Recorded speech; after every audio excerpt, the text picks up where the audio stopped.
प्राचीन समय में एक नगर में एक राजा और उसकी रानी रहते थे। रानी बहुत सुंदर और गुणवान थी, लेकिन एक दुख था, उसकी संतान नहीं थी।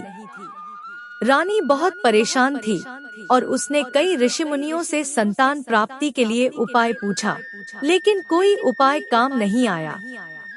एक दिन रानी ने एक संत से सुना कि जो व्यक्ति रविवार के दिन सूर्य देव की पूजा करता है, उसे संतान सुख प्राप्त होता है। यह सुनकर रानी ने निश्चय किया कि वह सूर्य देव की पूजा और व्रत करेगी। रानी ने अगले रविवार से उपवास रखकर सूर्योदय से पहले स्नान किया और सूर्य देव की पूजा शुरू की। उसने पूरी श्रद्धा और विश्वास से सूर्य देव को अर्घ्य अर्पित किया और उनकी भक्ति में मन से लीन हो गई। रानी ने सूरज के 12 नामों का उच्चारण किया और सूर्योदय के समय उन्हें अर्घ्य दिया। साथ ही उसने सूर्य देव से संतान सुख और समृद्धि की प्रार्थना की। रानी के समर्पण और पूजा से सूर्य देव प्रसन्न हुए और उन्होंने रानी को आशीर्वाद दिया।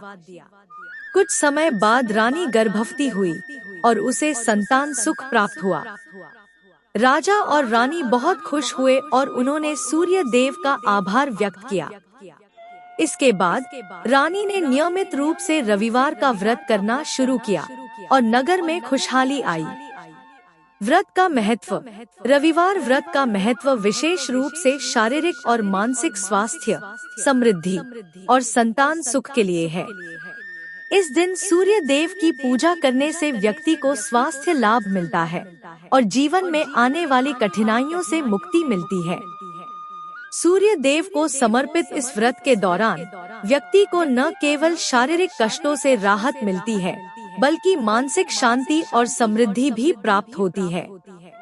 सूर्य देव की पूजा करने के बाद व्यक्ति को गरीबों और जरूरतमंदों को भोजन और वस्त्र दान करने चाहिए, ताकि पुण्य की प्राप्ति हो और जीवन में सुख और समृद्धि